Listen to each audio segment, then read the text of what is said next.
¿Qué onda, parceros mostricos, mis niños y neas? Bienvenidos a un episodio más de ¿Quién te crees? Aquí en el canal de los Medellins. El día de hoy les tengo una sorpresa, les tengo un invitado sumamente especial. Sé que tiene mucho valor que aportarle a todos, pero en lo personal ha sido como un hermano mayor en los últimos años de la vida, en los últimos años de nuestro negocio. Empezamos juntos, crecimos juntos y aprendí muchísimo acerca de su perspectiva. Así que con ustedes, nada más ni nada menos que el único inigualable, el señor Andrés Felipe Arias. ¿Cómo estás, carnal? Bien, bien, bien, carnal. Ya ansioso de estar aquí. Bien, bien. Acabas de llegar Sí, sí, hace, ¿qué? 3, 4 días. de Finlandia. Finlandia, Finlandia, sin Finlandia. la N. Finlandia es... Muchas veces lo confunden con Finlandia, que es un país en el norte de Europa. ¿Y Finlandia qué es? Es un pueblo hermoso en el Quindío. Un pueblo muy bonito en el eje cafetero. ¿Tú eres de Armenia o de Finlandia? De Armenia, nosotros, pues bueno, yo nací en Armenia, mi hermana también. De hecho, nos formamos allá, fuimos al colegio, estudiamos toda la primaria en Armenia, pero luego nos tuvimos que mudar hacia Finlandia. Y fue muy curioso porque nos mudamos un día antes del terremoto que hubo en Armenia. Por eso le dicen la ciudad milagro a Sí, Armenia. Porque, porque se recuperó muy rápido después de esa o tragedia. sea, sí se cayó. Sí, mucho, mucho. Pues yo estaba muy niño. Recuerdo que mi papá cuando fue, él decía que pues era impresionante ver los cuerpos tirados en las calles, los edificios, pues ya que se iban a caer. Él trató de subir al apartamento, pero casi todo el mundo estaba durmiendo en el parque del conjunto porque tenían temor de subir a dormir allá. Sí, por si había otro temblor o Ajá, algo así. porque tembló y Réplicas. luego varias réplicas terminaron de tumbar varios edificios. Y se fueron un día Un antes. día antes. Wow. O sea, el apartamento donde vivíamos no se cayó, pero sí quedó tan averiado que tuvieron que demolerlo luego. Muy bien. La ciudad, eres de Armenia, la ciudad milagro, y el día de hoy me encuentro con el niño milagro. Felipe, tenemos una tradición en este podcast. Hablé en el primer episodio acerca de la perspectiva y cómo cambiar tu perspectiva a través del trabajo, pero también creo que la manera más superficial de cambiar tu perspectiva, por ejemplo, un día como hoy que está un poquito nublado gris, es a través de uno de tus sentidos, la vista, la visión. Entonces aquí tengo dos pares de lentes que van a cambiar tu perspectiva. Escoge unos y yo me pongo los otros. Creo que. Ahí con los ¿Quieres rojitos. ver en rosa? Es un poco complicado con los audífonos. No lo medité al 100, pero Ah, funciona. pero están bien. Ahí estás, Melo. Pareces Bueno. un padrino italiano. Excelente, Pipe. Pues cuéntanos un poquito acerca de lo que hacías antes de empezar en lo que haces hoy en día, antes de empezar en BeHip. ¿Y cómo fue tu proceso para llegar a tomar la decisión de hacer un cambio absoluto y de sumergirte en esta profesión? Bueno, pues, a ver, yo estuve en la universidad, pero nunca terminé la carrera. ¿Sí? Estudié en la Universidad del Valle, en Cali, y me quedé en séptimo semestre.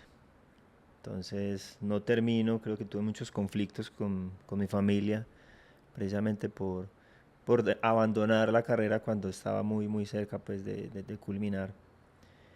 Y quedo muy desorientado, no sabía qué hacer. Y recuerdo que en ese entonces habíamos tramitado la visa americana toda la familia. Y nos las dieron a todos. Y entonces no tenía otra opción. Me fui a los Estados Unidos como 3, 4 meses después de dejar la universidad y terminé allá trabajando mucho como inmigrante, haciendo trabajos pues que comúnmente un colombiano haría. Y bueno, creo que fue una experiencia bonita porque fui con una mentalidad distinta, aprendí mucho, maduré mucho. Regresé a Colombia después de 5 meses de estar en Estados Unidos y fue, fue bonito porque yo regresé con la mentalidad de darme otra oportunidad, Dije, ok, ya sé cómo es la vida en Estados Unidos, ya sé cómo se trabaja en Estados Unidos, ya sé cómo es la movida. Voy a agotar mi último cartucho. Voy a regresar a Colombia y voy a ver en qué me puedo ubicar, organizar. Y así fue, en cuestión de una semana ya tenía trabajo aquí en Medellín, gracias a una prima, que se llama Mariana de Pereira. Ella me ayudó a aplicar a esta empresa. Y ahí terminé trabajando 2 años como diseñador gráfico. A pesar de no tener un título profesional, creo que es lo que Colombia como país ofrece, ¿sí? Prefieren contratar personas que no tengan un título para pagarles menos dinero. Y pues ese fui yo. Tomé la oportunidad, aprendí en el proceso y estuve 2 años trabajando allí como empleado. Al principio se sentía bien porque era como, regresé de Estados Unidos con una mano adelante y una atrás y conseguí empleo, me independicé, empecé a vivir aquí en Medellín pues solo, a sostenerme solo, sin depender de mis padres. Y se sentía bien, pero cuando pasan los meses, los años y te das cuenta que sigues en lo mismo, ganando poco dinero, que te alcanza para lo necesario, nada para pensar en progresar, en avanzar, en proyectos. Entonces ya me sentía en una rutina, en un círculo vicioso de hacer lo mismo y lo mismo y lo mismo. Entonces se empieza a perder la pasión. Y empiezas a pedir internamente, como, bueno, quiero algo, quiero salir de aquí, quiero triunfar, quiero... Y ese llamado creo que llegó con este proyecto. Mis padres ya lo desarrollaban ya hace un tiempo. Conocía pues a Mabel y Jaime, a mi prima, pero no creíamos. La verdad es que éramos muy, muy escépticos por la manera como se desarrollaba el proyecto en ese entonces.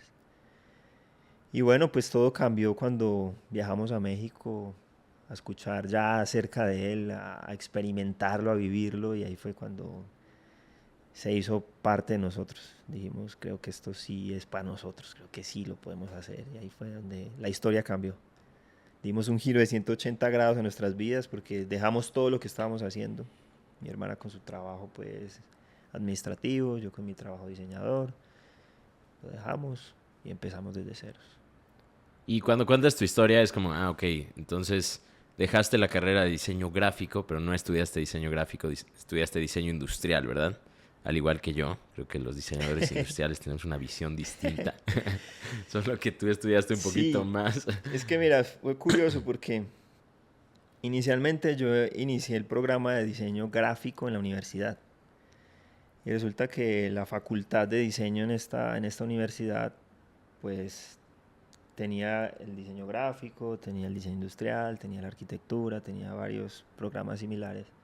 Entonces los primeros 4 semestres, los diseñadores gráficos e industriales recibían las mismas materias, exactamente lo mismo. Pero a mí me empezó a llamar mucho más la atención el diseño industrial. Entonces decidí hacer un cambio de carrera, un cambio de pensum. Te validaban todas las Sí, materias. pues no había que hacer nada, simplemente pasar una documentación y ya. Después de ciertos semestres seguía pues como el rumbo de la carrera de diseño industrial. Entonces, cuando llegué a trabajar como diseñador gráfico, pues ya tenía las bases, sobre todo, digamos, manejar los programas. Y fue digamos, como un estrellón, porque pues era mi primer trabajo y yo quería hacer todo bien. O sea, cuando vas a diseñar algo, pues hay que pensarlo, hay que investigar, hay que ver cuál es la necesidad, hay que ver qué ofrece el mercado, los referentes, etcétera. Y te estrellas porque llegas a trabajar y los clientes querían que te hicieras un diseño en 10 minutos. O sea, es como que no pienses mucho, haz lo que se te venga a la mente y punto. Es como que sea rápido. Que salga, que salga, que Exacto. salga. Y antes de eso, te fuiste a Estados Unidos, pero te fuiste pensando o con algún concepto de voy a buscar el sueño americano, o solo fue como voy a experimentar, a ver cómo me va, voy a trabajar duro, a ver cómo me va y a partir de ahí tomo una decisión, o fue como viendo la salida y oportunidad y poniendo tu esperanza en el sueño americano. Pues la realidad fue ir a experimentar, ¿sí? Ir a probar. Ese fue mi objetivo inicial. De hecho, pues tengo muchos familiares allá, muchos amigos, conozco gente que lleva viviendo tiempo allá. Y el llegar a los Estados Unidos y ya vivir esa experiencia de trabajar y desenvolverme allá, pues empiezas a ver como una realidad de personas, por ejemplo, que llevan muchísimos años en ese país y siguen siendo esclavos del país. Entonces todo su dinero lo envían a Colombia, tienen propiedades en Colombia, sus familias viven muy bien en Colombia, pero ellos allá sufren, no disfrutan, no, realmente no viven, trabajan tanto que no disfrutan. Y por el contrario, también conocí, tengo amigos y personas que se acoplaron al ritmo de vida del país.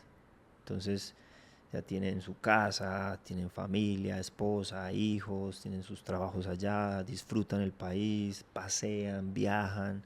Entonces vi como las dos caras de la moneda. Y entonces lo experimenté y ya sabía qué iba a pasar. Dije, ok, si vengo solo por una experiencia y sé que es temporal, porque tampoco pensaba quedarme más de los 6 meses, porque eso dañaría mi visa, que estaba recién sacadita. Entonces, como que mi comportamiento en ese viaje fue aprender y disfrutar. Yo trabajaba de lunes a viernes cortando césped, se llama landscaping. Y los fines de semana me iba de fiesta. Iba con los amigos que son DJs a fiestas, o iba a pasear, o siempre hacía algo. Pero básicamente todo lo que trabajé me lo gasté allá, ¿sí? Viví como la experiencia de ser un ciudadano, digámoslo así. Y eso me ayudó a tener como un referente de, ok, si tengo que regresar en un futuro a este país, pues ya sé cómo debo vivir, ya sé cómo me debo acoplar y adaptar para, pues, para tener lo que quiero obtener. Y también, obviamente, pues en esa profesión eso que hiciste allá no es fácil. O sea, No. son horas de trabajo bajo el sol, es trabajo duro físico. Entonces, después de haber vivido esa experiencia, sí, trabajaste mucho, pero al mismo tiempo disfrutabas lo que trabajabas después, en el fin de semana. Y dijiste, voy a regresar a Colombia y ya voy a lanzarme a ver qué encuentro, a buscar esa oportunidad real en Colombia, porque este trabajo es duro y en Colombia hay trabajos duros. Entonces, a ver dónde se arma, dónde puedo armar mi mundo, mi vida. Y te viniste a Medellín. En ese entonces vivías, antes de ir a Estados Unidos, vivías en Finlandia. Sí, pues antes de viajar a Estados Unidos yo vivía en Cali, pero en el momento de retirarme de la universidad, pues tuve que regresar a Finlandia. Puntualmente vivíamos en otro pueblo cerca, pues, que se llama Quimbaya. Y claro, cuando regreso a Estados Unidos, regreso es al pueblo. Y pues mi plan no era quedarme en el pueblo, porque sé que en un pueblo las oportunidades son más escasas, mucho más difícil avanzar y triunfar. Entonces luego de que regreso del viaje, mi prima me llama y me dice, Pipe, están necesitando un diseñador gráfico aquí en la empresa. Yo le digo, Mona, pero tú sabes que yo no terminé la universidad, o sea, ni siquiera tengo un título para ir a presentarme a la entrevista. Me dijo, no hay problema. Ya hablé con el gerente, con el dueño y me dice que está dispuesto a escuchar su entrevista y ver qué está dispuesto a ofrecer como empleado, como trabajador. Y así fue. Al día siguiente, recuerdo que el gerente, el dueño de la empresa me llamó y me dijo que me quería entrevistar el mismo día. Y tuve que decirle que estaba fuera de la ciudad, pero no le dije que yo vivía en otra ciudad, Ujú. porque si no era posible que no me dieran el trabajo. Entonces le dije, no, mañana con toda seguridad estoy ahí. Y ese día recuerdo que salí automáticamente para el aeropuerto y compré el primer vuelo en el counter del aeropuerto y Llegaste a Medallo. llegué a Medallo. Y así fue como termino viviendo en Medallo. Muy bien. Y entonces estuviste 2 años como diseñador gráfico. Era una marca de ropa, creo que deportiva, Sí, ¿no? de De ciclismo. ciclismo. Y en ese momento ocurrió la magia y el milagro de coincidencias, decisiones y acciones que hoy en día nos tienen aquí. Y fue que tus papás habían empezado, habían visto la visión. Ustedes no pensaban que era para ustedes, pero la visión de sus papás los impulsó a ir a México a conocer del negocio, ¿no? Sí, mis padres yo creo que ya llevaban más de un año. Pensaría yo que posiblemente año y medio desarrollando el proyecto. Que recuerdo muy bien que yo trabajando como diseñador gráfico consumía mucho los productos porque lo necesitaba después de almorzar.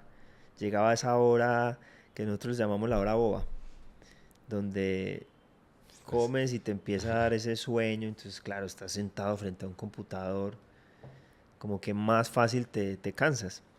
Entonces era sagrado yo almorzar, sentarme en mi computador y prepararme un blue. Entonces éramos clientes fieles del producto. Pero en cuanto a la oportunidad, no nos identificábamos mucho. El hecho de tener que invitar a nuestros amigos, familiares, el que había toda una atmósfera y una cultura que te decía, ahí vienen los de esas redes ofreciendo los polvitos, no sé qué. Entonces como que íbamos a las reuniones, creo que era más por ese apoyo y compromiso con mis padres, porque los notábamos a ellos muy comprometidos, con la fe intacta de que iba a funcionar. Hacían reuniones en Pereira, en el pueblo, se movían mucho. Y básicamente lo hacíamos era por no entrar en conflicto con ellos. Todo cambia en el momento en que llega un sistema nuevo a través de redes sociales y mis padres pues no son muy entendidos con las redes sociales, lo normal de un papá.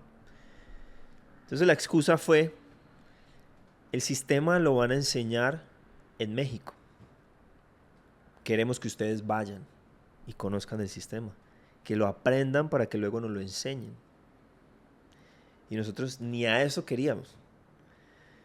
Pero mi mamá es una mujer bastante terca de que cuando se le mete algo, ella lo hace. Y pues no nos preguntó y simplemente compró los tiquetes, los vuelos, y nos llamó y nos dijo, ya tienen los vuelos para México, tal fecha. Entonces, hablen con sus jefes para que pidan trabajo. Nos enojamos muchísimo. ¿Sí se ¿Cómo enojaron? así? ¿Cómo es Literal. posible? O sea, mamá, o sea, no es Les tan fácil mando. tramitar un permiso siendo empleado y etcétera, etcétera. El caso es que tuvimos que inventarnos una historia para poder solicitar ese permiso. Y bueno, viajamos. El plan era ir a México a conocer Acapulco, las playas, Ciudad de México, porque era nuestra primera vez en este país. Y todo el plan se transformó y se desbarató porque conocimos el proyecto y nos enganchamos desde el primer día. Me acuerdo que llegaron a la ciudad de Puebla y estábamos en nuestra primera oficina, que era un apartamento Sí, de, no sé, yo creo que eran como 98 metros cuadrados con 3 habitaciones. Y yo estaba en una de las habitaciones que era mi oficina. Y en eso entraron llegamos. varios colombianos y era como, hola, ¿cómo están? Bienvenidos, estamos trabajando y ustedes ahí viendo. Y esa fue la primera vez que los vi, que nos medio conocimos ahí. Ajá. Y a partir de ahí empezamos a crear la amistad. Creo que ese viaje y los eventos que tuvimos la oportunidad de experimentar en ese momento, pues obviamente nos cambiaron la forma de ver el futuro y nos dieron una nueva visión de lo que podríamos lograr. Ustedes iban con una visión, con un plan, pero cambió por completo su plan cuando vieron la visión de lo Ujú. que se podría lograr, ¿no? Entonces, ¿qué hicieron cuando regresaron a Colombia? Pues íbamos bastante emocionados, muy, muy emocionados de todo lo que habíamos visto. De hecho, recuerdo que tomamos la decisión en México. Estábamos en el hotel y yo hablé con mi hermana y le dije, bueno, Nina, ¿qué vamos a hacer? ¿Vamos a hacer esto o no lo vamos a hacer? Y hablamos y en última llegamos a la conclusión de que lo íbamos a hacer, que necesitamos sacar una conclusión propia de lo que es hacer el proyecto y no experimentarlo en otras personas. Entonces llamamos a nuestros padres y les dijimos, mamá, papá, vamos a renunciar a nuestros trabajos, vamos a dedicarnos de tiempo completo a esto, vamos a iniciar, o sea, todo. Y recuerdo que ellos quedaron muy asustados. O sea, hubo como, en esa llamada, cuando les dijimos ¿Qué eso, hubo hicimos? como 10 segundos de silencio, que ellos no sabían qué responder, como que, mierda, ¿qué hicimos? Porque el propósito de ellos era ese, era que realmente nosotros abrazáramos la visión que ellos ya tenían. Y así fue. Y afortunadamente, pues nos apoyaron, estuvieron totalmente de acuerdo. Regresamos a Medellín y ya teníamos todo planeado. Íbamos a trabajar en Pereira, porque en Medellín no había sistema, no había nada aún. De hecho, ya yo compartía apartamento con Memo y con mi prima, y ya les había dicho que me iba a ir, cuál era el motivo, la empresa ya había renunciado, ya había pasado la carta, ya había prácticamente, ya había entregado la habitación de ese apartamento y ya estaban otras personas visitándolo para ver si lo tomaban. Y en esas fue que hablo contigo y ustedes deciden venir a Medellín. Entonces nosotros cancelamos el plan de ir a Pereira a trabajar, nos quedamos aquí. Mi hermana se muda de Cali a Medellín y ahí empezó. Y empezó Ahí empezó. la magia. La magia, la La locura. magia dolorosa. Porque creo que en ese entonces, como tú nos conociste a nosotros en México y ya implementando el sistema y no sabíamos cuánto tiempo nos íbamos a tomar en lograr nada, entonces a lo mejor nosotros llevábamos 2 meses y ustedes pues eran nuevos. Entonces 2 meses contra nada es experiencia. Sí. Pero la realidad es que la experiencia que teníamos era de 2 meses. 2 meses de experiencia en cualquier cosa no es experiencia, no es nada. Es apenas estás medio aprendiendo a dar los pasos. Pero como éramos los únicos que llevábamos 2 meses, nosotros también nos pusimos la camiseta de ya tenemos experiencia. Ajá. Entonces cuando llegamos a Medellín fue como un choque, un choque de dos mundos. Los que no tenían experiencia y creían que llegaban los que tenían experiencia. Y los que no tenían experiencia y actuaban como si la tuvieran para que los que confiaban o tenían fe no se asustaran. Fue como Ma- un... Yo más o menos me enteré de eso cuando tuvimos que viajar una vez a Pereira a dar una charla, un entrenamiento. Bueno, Acabamos de llegar, sí. ustedes. Y los vi un poco nerviosos, como que no sabían qué hacer, como... Porque inicialmente cuando decidimos quedarnos en Medellín, porque ustedes se iban a instalar acá, yo le dije a mi hermana, pues vamos a trabajar con ellos saben del negocio, pues los vimos allá en México hablando en el escenario, dando las charlas, los eventos, se nota que saben de lo que hablan. Pero luego nos dimos cuenta Que no. de que sí, la diferencia era muy poco de lo que ustedes sabían a lo que nosotros sabíamos en ese momento. Sí, me acuerdo de ese evento en Pereira, porque llegamos a Medellín, estuvimos como 4 días en tu apartamento y de ahí nos habían invitado a un evento en Pereira, a una Ajá. capacitación para todas las personas nuevas y nosotros pues llevábamos 2 meses, entonces nos rentaron un apartamento para quedarnos ahí, rentaron una sala, un salón increíble en el Movich y Como nos hasta recogieron, tour. nos hicieron un tour hasta a comer chorizo Santa Sí, Rosano sí. y todo muy bonito. Pero entre más cosas bonitas nos daban, más miedo nos daba, porque era como, ok, ¿y ahora Y ahora, cómo voy a, cómo voy a pagarles esto bonito que nos están dando? O sea, se supondría que les voy a pagar en información, en valor, en entrenamientos, pero no sabemos nada. ujú, Uno de los que vino con nosotros llevaba una semana de haber empezado y dijo, yo voy con ustedes a ver qué tal, sí, sí. ¿no? Entonces me acuerdo que en ese apartamento en el que nos hicieron el favor de alquilarnos Jaime y Mabel, me acuerdo que antes del entrenamiento todos entramos a YouTube y empezamos a buscar entrenamientos motivacionales, speech de Jim Rohn. Yo me Sí, robé el speech de las 7 claves del éxito y entonces anoté las 7 claves del éxito. Y eso fue lo único que pude compartir porque del sistema no sabía sí, sí. absolutamente nada. Y estuvimos ahí varios días y después de eso fue cuando ya nos regresamos a Medellín y fue como, ok, tenemos este tiempo, ¿qué hacemos? ¿Cómo vamos a empezar a dar los pasos? Y ahí fue cuando la sinergia y el trabajo en equipo tuvo que tomar lugar para que empezáramos a avanzar hacia algún lugar. No sabíamos Ujú. hacia dónde, pero era como, ok, pues, ¿qué es lo primero? Crear los eventos, dar los seminarios, pero no tenemos oficina. Entonces, Lina, nos ayudas a conseguir un salón de eventos. ¿Y tú te acuerdas de ese primer evento que tuvimos? Sí. Sí, recuerdo muy bien que la sensación del equipo en ese momento era como, marica, está fácil. O sea, contactamos personas y están llegando por montones. Porque en el primer evento llegaron como 30 y había partido de Colombia y todo. Entonces, en ese momento había como un sentimiento de euforia de diamantes en un año. Pero luego aterrizamos eso cuando ya nos dimos cuenta que las personas tenían mucho temor a la hora de invertir. O sea, una cosa es que pase en el proceso y otra cosa es a la hora de, bueno, ¿quién va a empezar?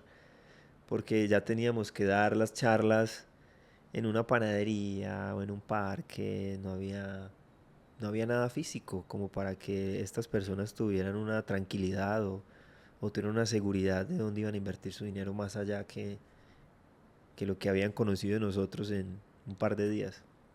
Creo que hay tres puntos fundamentales a la hora de llevar a cabo el sistema y poder construir una relación para poder lograr el objetivo, y es tener la infraestructura correcta, que medio teníamos en el primer evento. A lo mejor en el segundo evento rentábamos un salón empresarial. Me acuerdo que en ese entonces todos teníamos que poner como 70,000 pesos de Sí, nuestro bolsillo sí, para hacer un sí. evento los martes, los jueves y los sábados. Y luego cerraba los domingos, entonces no podíamos hacer evento ahí los domingos y teníamos que rebuscar dónde hacer el evento, a veces en un restaurante, a veces en una panadería, a veces en una cafetería.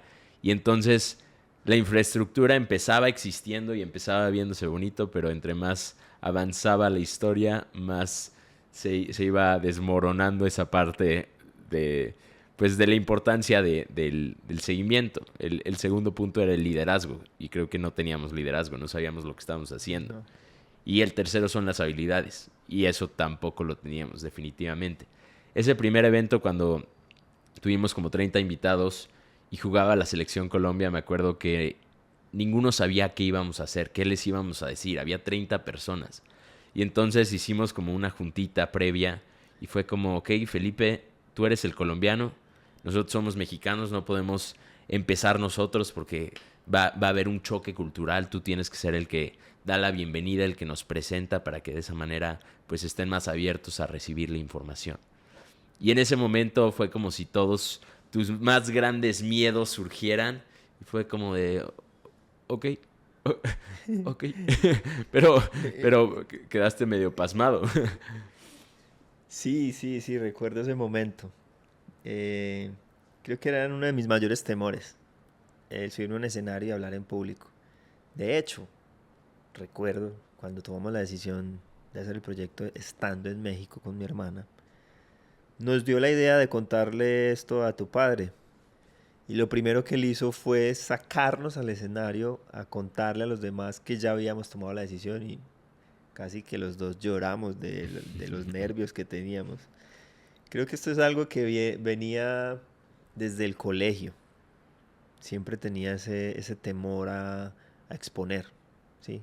No sé si es porque tuve amigos que hacían mucho bullying, no lo sé, pero siempre tenía esa inseguridad a la hora de pararme enfrente a las personas y tener que exponer y simplemente hablar.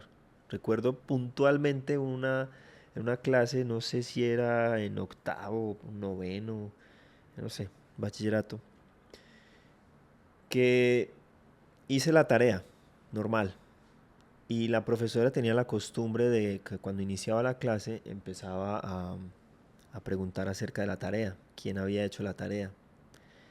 Y entonces empezaba por nombres, así aleatoriamente, a preguntar y simplemente lea la tarea. Y yo la había hecho. Y tuve tanto pánico y tanto temor de leer la tarea ante todos los compañeros que preferí decir que no la hice simplemente por el hecho de no leerla. Y ni siquiera tenía que pararme enfrente del tablero. Era sentado en el puesto y leerla. Hasta a ese grado de temor tenía yo. Entonces por eso cuando en esa junta decidimos que yo iba a ser el presentador, se me vinieron muchas cosas en la mente y dije, no puede ¿Qué ser que estamos tenga que hacer haciendo? esto. Esa noche no dormí, horas antes del evento bajé a una tienda y me tomé como 2 tragos de ron pensando que eso me iba a calmar los nervios. No, en últimas lo hice muy mal, pero lo hice, creo que es lo más importante. A pesar de que tengas temor de algo, es hacerlo, indiferentemente de cuál sea el resultado.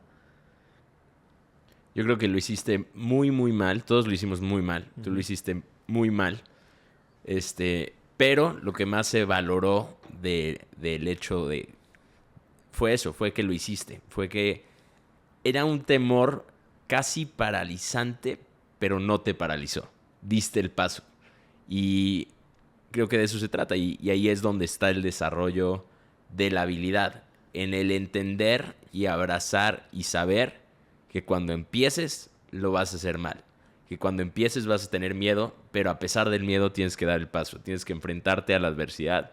Y el resultado no va a ser el mejor y no esperes el mejor resultado. Espera que el resultado esté y tu enfoque y expectativa del resultado únicamente sea lo hice, lo hice. Porque si abrazas el lo hice, entonces de lo hice en lo hices, llegas a la habilidad. Y cuando llegas a la habilidad, atraes el resultado externo que quieres Así es. alcanzar.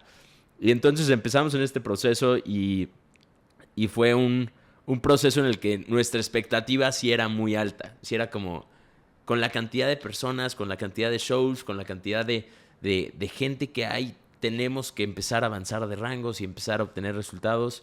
Y me acuerdo de un día en específico en el que ya se nos estaba acabando el dinero de tanto pagar salones y nadie empezaba y nadie se firmaba. Y tuvimos como una reunión con mi papá y todos estábamos en tu apartamento colapsados, pensando nadie se ha firmado y ya llevábamos a lo mejor 3 semanas, Sí, creo. Y ese momento fue como todos en sincronía colapsamos en ese instante. Fue como, ¿qué vamos a hacer? No está funcionando. Ayúdanos. Y fue como, ¿qué esperaban? sí, sí. No, no sé qué esperaban. Va a ser duro, es duro, será duro, pero si enfrentan el proceso, va a llegar el resultado. Y en ese momento pues no había nada y ya se nos había acabado el dinero para la infraestructura. Entonces solo quedaba desarrollar habilidades y desarrollar liderazgo para poder darle valor al, al sistema en este mercado. Y creo que esos primeros 8 meses son 8 meses que cuando hoy en día la gente ve Medellín o escucha de Medellín dentro del negocio, escuchan de Medellín como, wow, Medellín, fácil, Sí. loco, grande. Pero esos 8 meses son la realidad de lo que fue y hoy en día, gracias a lo que fue, es, ¿no? Entonces, esos 8 meses, pues fueron 8 meses en los que te tuviste que enfrentar con momentos muy incómodos, voluntaria e involuntariamente. Voluntariamente porque tomaste la decisión, involuntariamente porque no había nadie más. Ya había personas que confiaban en ti, ya te habías puesto en la situación, pero no había nadie más. Y cuando no había nadie más, ¿a quién le tocaba? Sí, a mí. A ti. Y entonces es como, bueno, eh, ¿qué hacemos? ¿Qué digo? ¿Cómo lo digo? Y así se empieza. Y creo que hoy en día la mayoría de personas tiene o hay tanto de los 3 puntos, infraestructura, habilidades y liderazgo, que ya no le toca. Y como no te toca, entonces lo cómodo es mejor, evitas lo incómodo y no enfrentas la adversidad, pero tampoco desarrollas las habilidades. Entonces, para ti, ¿cómo fueron esos primeros 8 meses en el negocio?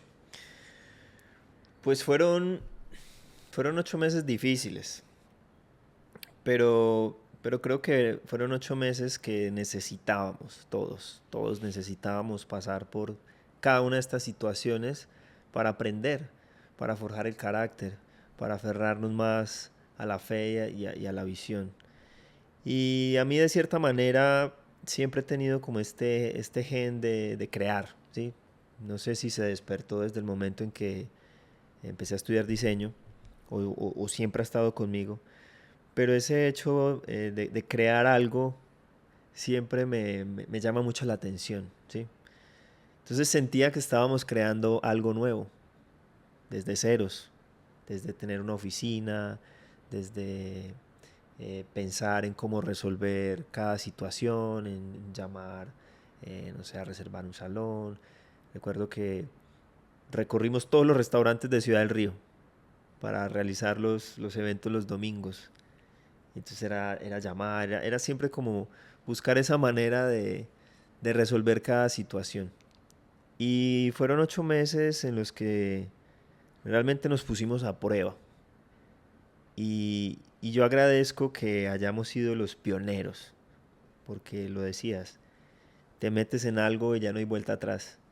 Empiezas a vender una visión, un proyecto y empiezas a tener seguidores, personas que quieren tener esa misma visión y ese mismo deseo. Entonces, cuando llegaban esos momentos de querer renunciar y te cuestionabas y decías, ¿qué hago aquí? ¿Por qué dejé todo para estar aquí? Pero veías a todas las personas que estaban contigo y decías, bueno, hay que seguir, no hay de otra, hay que seguir hacia adelante. Y bueno, creo que lo más bonito es que luego de que pasan todas estas adversidades, el día de hoy son anécdotas que puedes contar sin ningún problema y sin ninguna atadura emocional, pues como que te perturbe, sino que te generan más bien como un orgullo de decirlo, lo hicimos, pudimos empezar. Pudimos empezar con las uñas, porque no teníamos nada, ¿sí? Recuerdo que en estos 8 meses eh, siempre promovíamos el hecho de vamos a tener oficinas, vamos a tener La próxima oficinas, semana. porque era algo muy necesario, o sea, en los primeros meses siempre teníamos que rentar un salón, un restaurante, siempre teníamos que rentar un espacio para poder citar a las personas. Y ya cuando teníamos personas en el equipo, pues requeríamos tener un espacio de trabajo para concentrar toda la productividad allí. Pero ninguno tenía la solvencia económica para decir, ok, voy a una inmobiliaria, paso papeles, documentos, pago el primer canon y empezamos. Nadie. Y eso lo teníamos que hacer nosotros, porque la empresa no nos provee de esa infraestructura. Nosotros somos los encargados de crear esa infraestructura. Y, y en últimas, muchas ideas en conjunto y una sinergia en equipo logran resolver cualquier situación y cualquier problema. Cuando sabes trabajar en equipo y sabes adoptar todas las ideas, llevarlas a la mesa y pensar positivo, todo se da. Y la única solución que tuvimos en ese entonces fue vender una moto que yo tenía, una Biwis que había comprado cuando era empleado. Y el plan fue ese, vender la moto y de ahí sacar el primer canon de arrendamiento. Porque el primer canon va acompañado siempre de un 30% de ganancia que obtiene la inmobiliaria. Entonces, recuerdo que eran como, si no estoy mal, como 6 millones de pesos, algo así, que había que... Y yo estuve dispuesto a asumir ese riesgo, porque mi hermana y yo, y creo que ustedes también sentían ese mismo peso, esa misma responsabilidad de sí o sí tiene que funcionar, sí o sí tenemos que encontrar un lugar. Entonces, para mí fue como apostarlo todo, es como all in, vámonos con todo, ya estamos aquí, de nada me sirve tener una moto cuando mi lugar de trabajo es salir caminando, no la necesito, la voy a usar. Y así fue, la vendí, tomamos la oficina y creo que después de estos 8 meses pensaría yo que es realmente donde despegamos.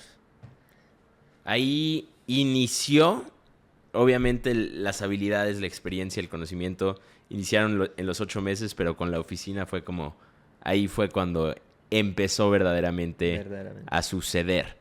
Y esta primera parte que acabas de contar de los 8 meses de estar solucionando, consiguiendo salones, consiguiendo restaurantes, consiguiendo cafeterías, dónde lo vamos a hacer hoy, qué vamos a decir hoy, eran momentos en los que tenías que solucionar para un momento que iba a llegar instantáneamente. Entonces, hoy estoy solucionando el salón de hoy en la tarde.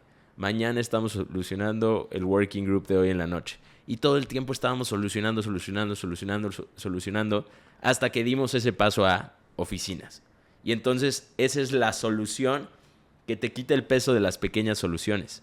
Y algo que ven muchas personas cuando inician es que buscan solucionar muchos problemas pequeños. Están solucionando aquí, solucionando allá, solucionando acá, tapando este hueco, haciendo aquí. Y todo el tiempo se la pasan viviendo en ese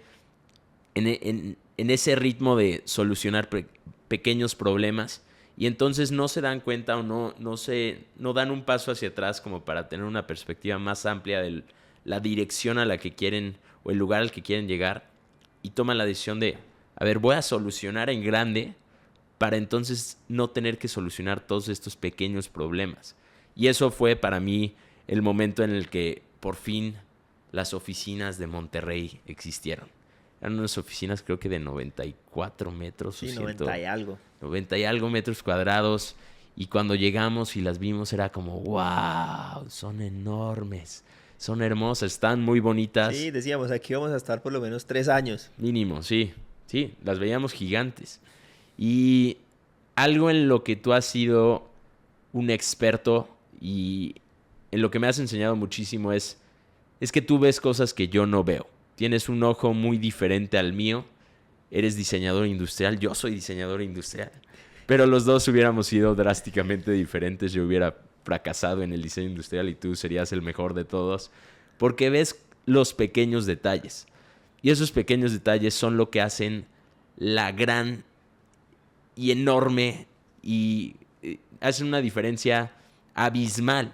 Y entonces cuando, por ejemplo, llegábamos o buscábamos oficinas, era como, no, esta no, esta no, esta no, esta no, esta sí. Y una vez que estuvimos en la correcta, te enfocaste en todos los pequeños detalles para hacer que la correcta fuera perfecta. Y entonces esta pared va de azul, aquí tenemos que tapar, hacer un muro de drywall para tapar el vidrio para que no entre la luz. Y entonces tengo unas fotos tuyas haciendo el muro de drywall. Y aquí la tarima tiene que ser de este tamaño para no quedar muy alto y no quedar muy pegados al techo.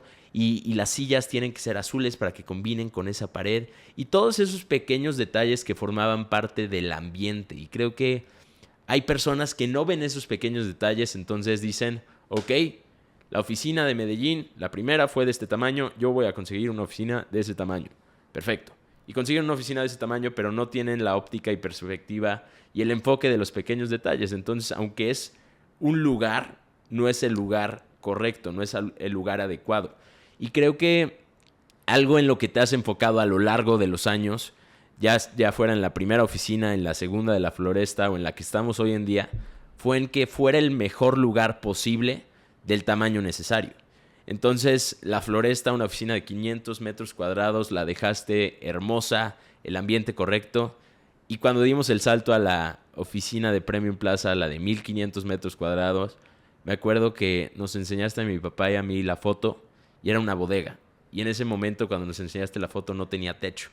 Pero nos dijiste, no, yo hice un acuerdo con el dueño, va a construirle un techo nuevo. La vamos a dejar hermosa, la vamos a dejar perfecta. Y entonces así fue. Y la dejaste hermosa y la dejaste perfecta.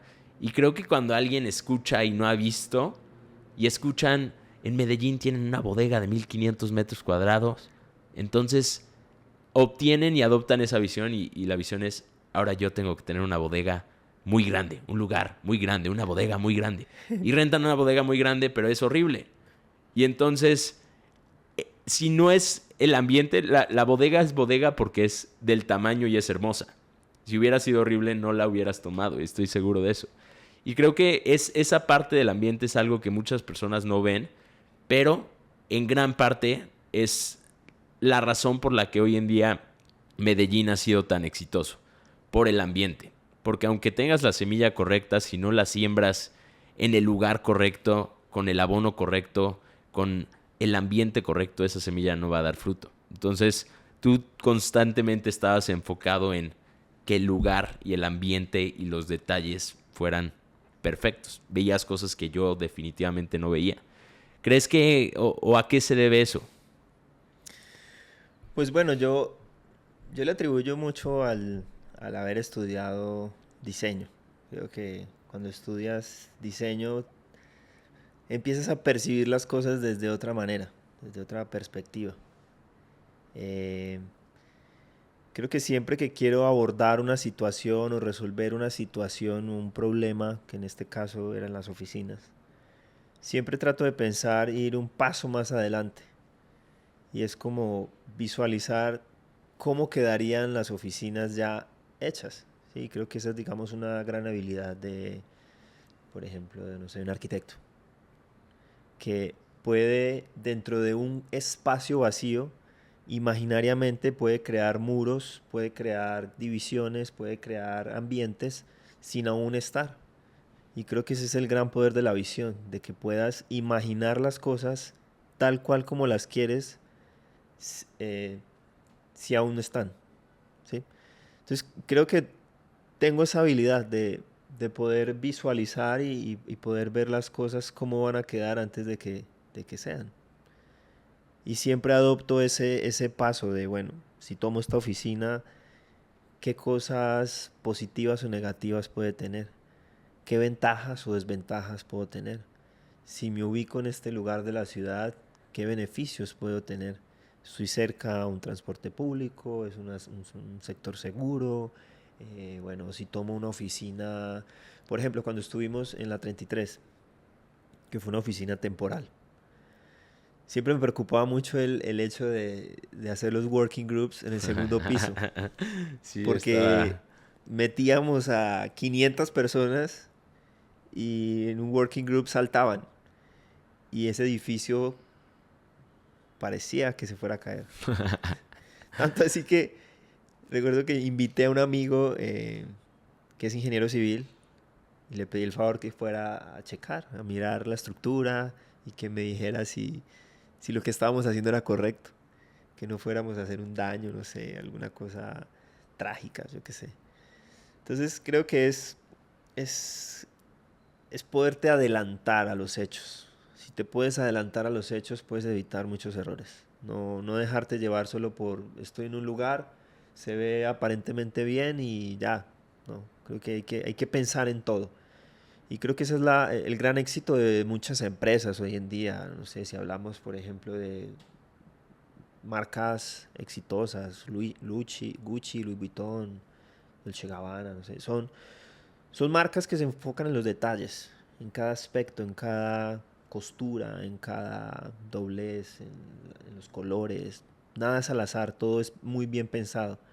Y cuando piensas bien cómo vas a hacer las cosas y te das el tiempo de planificar y te das el tiempo de organizar, pues tu probabilidad de tener éxito es mucho mayor que si simplemente lo dejas al azar y vas haciendo las cosas como te vayan saliendo, por decirlo así. Hoy estaba pensando en el caos y el orden. Y sabía que íbamos a hacer este podcast, entonces estaba pensando en estos dos temas. Y creo que siempre te he visto vivir una vida muy ordenada y organizada. Cuando yo al contrario, cuando llegué a Medellín nunca había vivido solo, no sabía lo que estaba haciendo, no sabía lo que era ser un adulto. Y entonces aprendí mucho de ti, fuiste en muchos aspectos, me fuiste enseñando cómo ser un adulto, así como así se lava la ropa, o sea, literalmente me enseñaste muchas cosas de la vida. Y, y siempre he visto que tienes y llevas una vida muy ordenada y organizada. Y entonces pensaba, cuando no hay orden, en donde falta el orden, hay caos. Y donde hay caos, no hay control. Y si no hay control, entonces te vuelves parte de ese caos. Y creo que este punto o la diferencia entre el orden y el caos es la diferencia entre el éxito y el fracaso. La mayoría de personas viven una vida caótica y no están organizados ni de adentro ni de afuera. O sea, su casa, su vida, su cama, su cuarto, todo es caos. Y entonces, como todo es caos, no saben por dónde empezar. Y constantemente están siendo bombardeados por el caos. ¿Tú cómo manejas ese orden y cómo enfrentas el caos? Bueno, el tema del orden pienso que viene muy arraigado del ejemplo. Mis padres siempre fueron personas muy ordenadas. Mi madre supremamente ordenada y organizada en la casa. Mi padre también fue muy ordenado en finanzas. Él trabajó gran parte de su vida en entidades financieras, en bancos. Entonces aprendió muy bien el arte de administrar, de ser ordenado con sus finanzas, con todo. Y, y sabes, no era así, no era tan ordenado como soy ahora. Creo que eso empezó a cambiar en el momento en que viví solo. Me vine a vivir solo, porque siempre, toda mi etapa desde que me fui de mi casa eh, a la universidad, toda esa etapa la viví con alguien. Cuando vivía en Cali, por ejemplo, llegué a vivir donde un tío, luego con un amigo.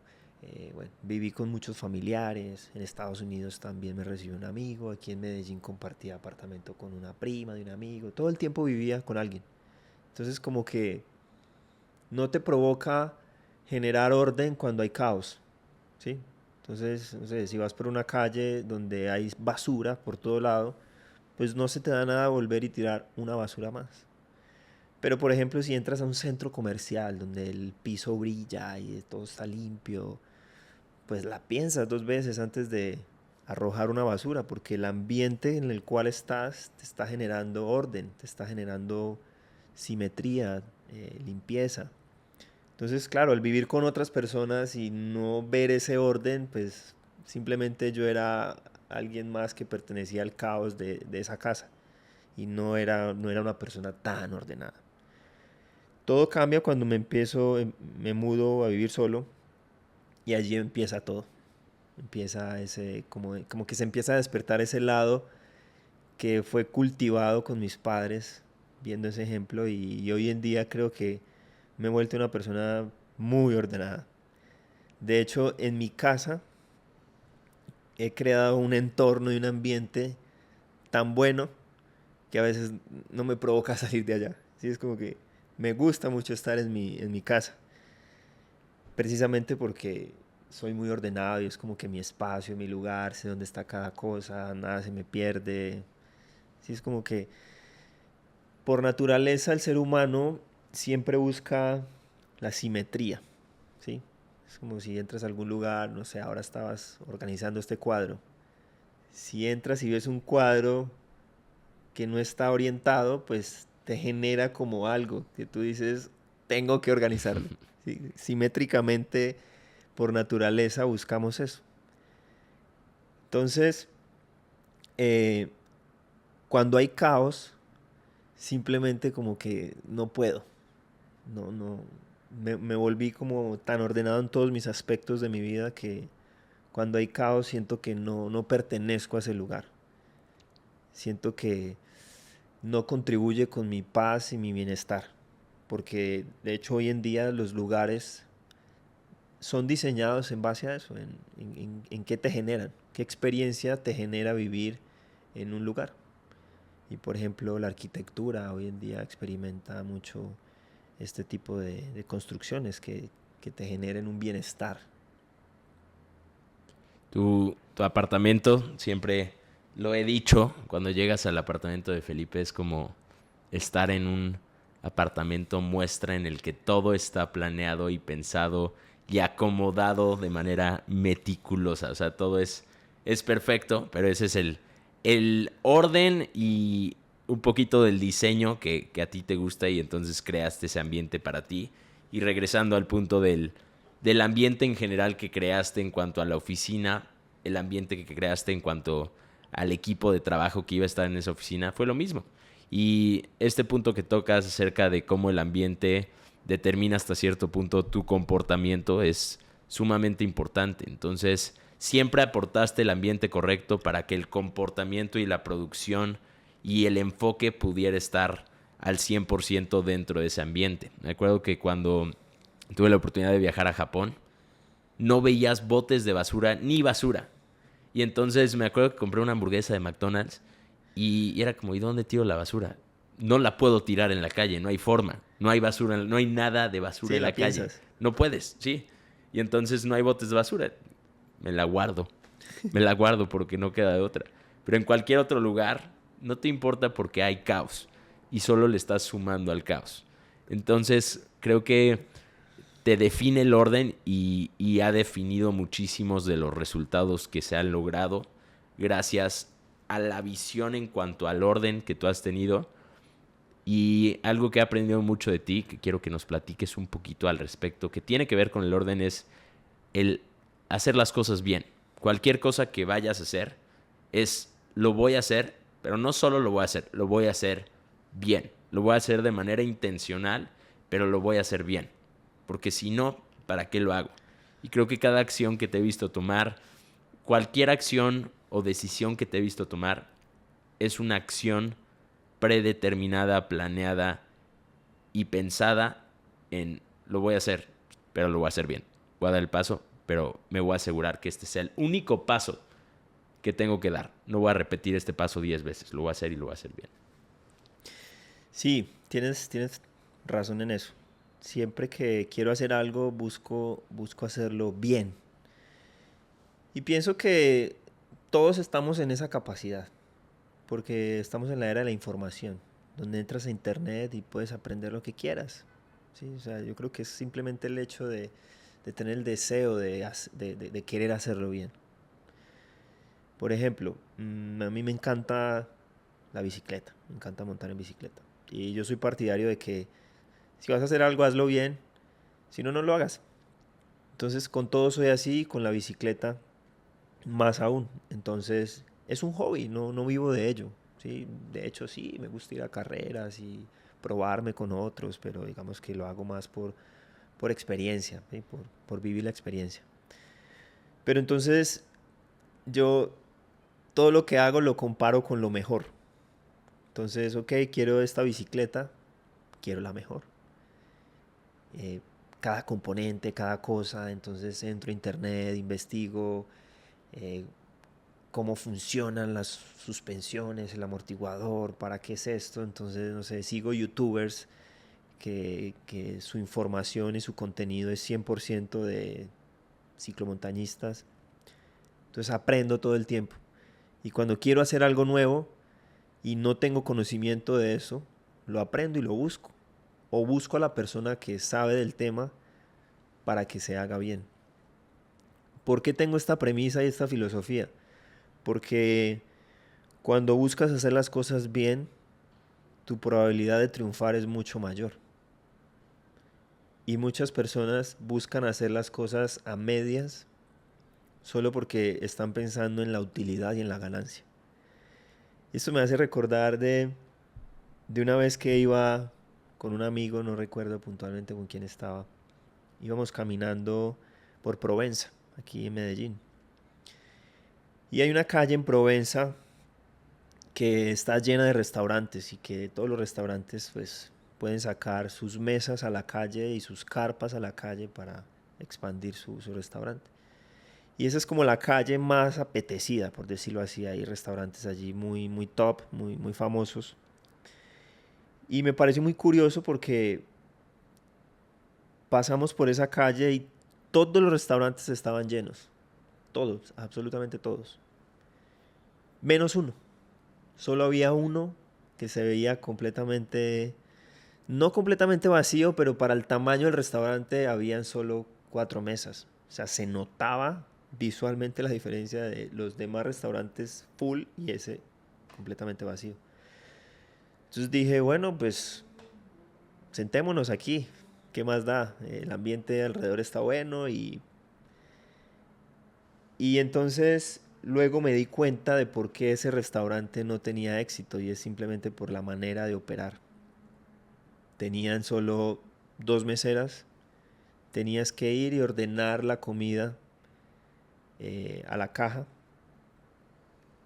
y las meseras te llevaban la comida y te llevaban la bebida. No está mal ese tipo de autoservicio, pero si estás en uno de los mejores sectores de la ciudad de Medellín con los mejores restaurantes alrededor, ¿por qué vas a querer ahorrar en personal y te la vas a querer ganar toda? Ves la carta y es comida rápida y sus precios, claro, son muy baratos. Entonces a veces el concepto de la gente es que cree que por hacerlo económico, barato y ahorrando costos van a triunfar y van a tener mayor ganancia y mayor utilidad. Es como que hoy en día le enseñan a las personas eso. Es hazlo barato, económico y que te dé mucha rentabilidad. Pero mi premisa es la opuesta. Mi premisa es no importa cuánto cueste, quiero hacerlo bien, preocuparme por cada detalle, cada cosa.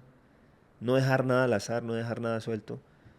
Porque esto me genera una probabilidad de éxito muy alta si lo hago bien y si pienso en cada cosa y cada detalle. Creo que lo haces en todo lo que haces, en el En negocio, en el ciclismo, si vas a comprar una cámara, si vas a... lo que todo, sea, en todo, en todo. todo. De hecho, me acuerdo un momento en específico, estábamos aquí en el apartamento, creo que era durante la pandemia, y nuestro grupo de amigos había empezado a jugar squash. Ya llevábamos como 2, 3 meses jugando squash Sí. y ya éramos muy buenos jugando squash y tú todavía no habías empezado a jugar con nosotros, nunca habías jugado en tu vida. Y un día te invitamos a jugar squash, bajaste, te dimos la pela a todos y perdiste y te gustó. Y no sé por qué no nos vimos como en 2 semanas, no jugamos squash en 2 semanas. 2 semanas después nos volvimos a reunir y tú ya traías la raqueta profesional importada de Tenis. Europa, los tenis Babolat planos para squash, tenías diferentes pelotas que rebotaban de una manera distinta según la manera en la que querías jugar y ya conocías el juego, jugamos contra ti y nos ganaste a todos en 2 semanas. Llevábamos 3 meses jugando contra 2 semanas de hacerlo bien. Ujú. Dieron ese salto y vimos la diferencia en el marcador. Entonces creo que esto habla mucho acerca de la manera en la que tú enfrentas las cosas. Si lo vas a hacer, lo haces bien. Si no, no lo haces. Y creo que esa es la razón por la que eres exitoso. El éxito no es una coincidencia. Si crees que es una coincidencia, por eso no lo tienes. Si crees que el fracaso es una coincidencia, por eso lo tienes. Entonces, el éxito no es una coincidencia. Llegas ahí a través de la intención y a través de los pequeños detalles que la gran mayoría de personas no ve.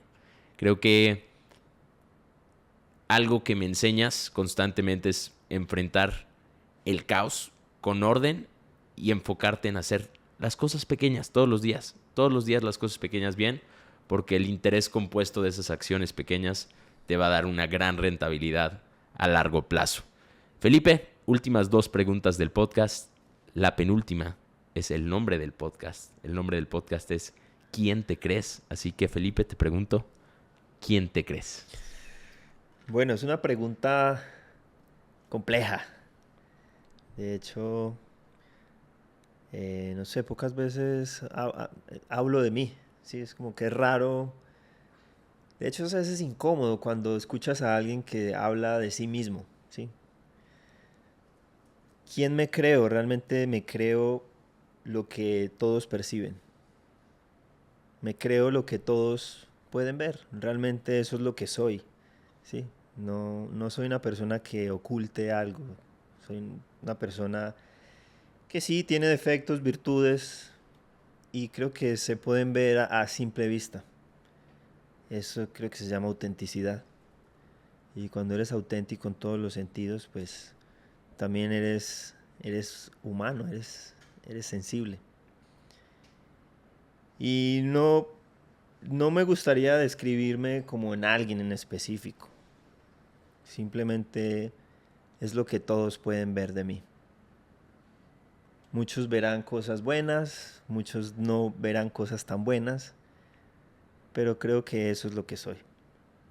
Porque si me lo preguntan, pues es lo que las demás personas están viendo. Y ese es mi concepto. Muy bien. Y última pregunta, la última pregunta para darte un poquito de contexto es acerca de la muerte. Y tú tienes la oportunidad de viajar mucho en avión. ¿Alguna vez cuando viajaste por primera vez te daba miedo el avión? Pues siempre que me subo a un avión tengo como ese ritual de orar un poco, de pedir que todo va a estar bien, de que va a ser un buen vuelo.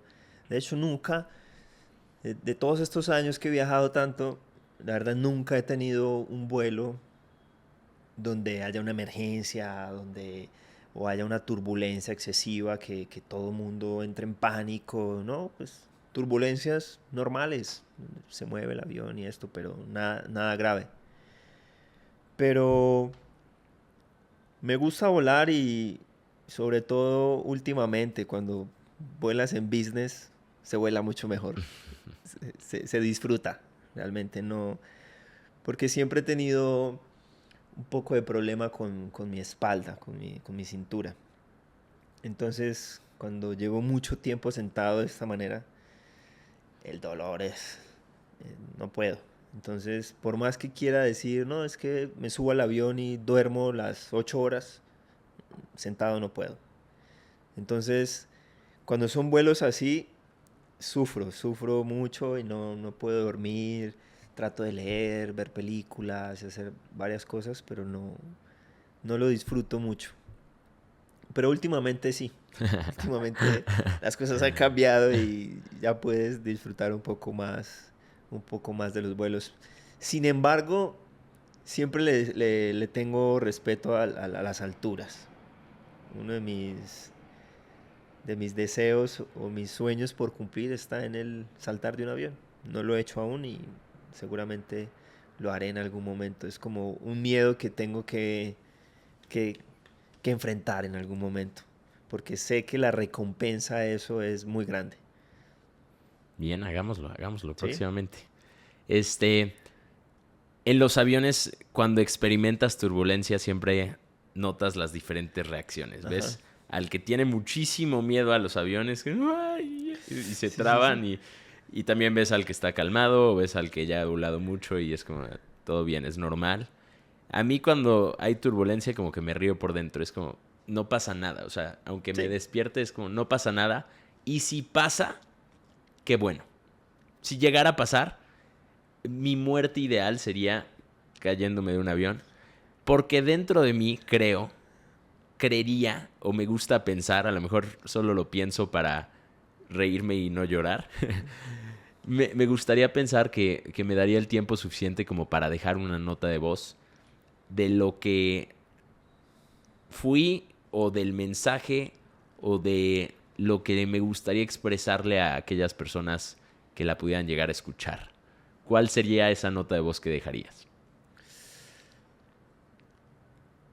Pues creo que sería algo difícil de hacer, ¿sí? O sea, pensar que en cuestión de segundos vas a morir y tener la serenidad y la tranquilidad para hacer una nota de voz, creo que no sé si lo podría hacer, porque creo que el caos que habría en ese lugar, en ese avión, sería terrible, ¿sí? Todo el mundo gritando y para tú liberarte de todo este caos y pensar en decir algo, creo que sería difícil, a menos de que fuera un vuelo de puros monjes del Tíbet y todos estén preparados para... A lo mejor te echas un... Me estoy muriendo, fuck you, man, gonorrea. No lo sé, pero seguramente lo primero que se me viene a la mente es despedirme de mis madre, de mis hermanos, de mis seres queridos y decir bonitas palabras. Y creo que esto me revive un poco la memoria de cuando me despedí de mi padre. Fueron unos minutos antes de que nos dijeran, ya tienen que dejarlo, se tienen que ir. Y es esos momentos que te salen por sí solos. ¿Sí? Es como que tu corazón está completamente abierto y empiezas a decir todo lo que sientes realmente. Porque en un momento normal tu corazón no es tan sensible y quizás no te podrías expresar a ese nivel. Pero recuerdo ese momento que me despedí de mi padre. Dije muchísimas cosas que de hecho nunca se las dije estando vivo. Entonces, no sé qué podría decir exactamente, pero estoy seguro que sería algo muy sincero, algo muy, muy del corazón. Muy bien. Muy bien, Felipe. Muchísimas gracias. Sabes que te amo, te aprecio, te Gracias, yo estimo, también. te admiro. Eres mi hermano mayor. Me has enseñado muchísimas cosas acerca de la vida y sigo aprendiendo de ti en cada acción. Sigo aprendiendo de ti directa e indirectamente a través de tu ejemplo. Así que gracias por estar en el podcast. Si les gustó, compártanlo con alguien a quien le pueda servir. Suscríbanse al canal, denle un me gusta. Y creo que eso es todo. Eso es todo. Eso es todo, amigos. Bye bye. Gracias.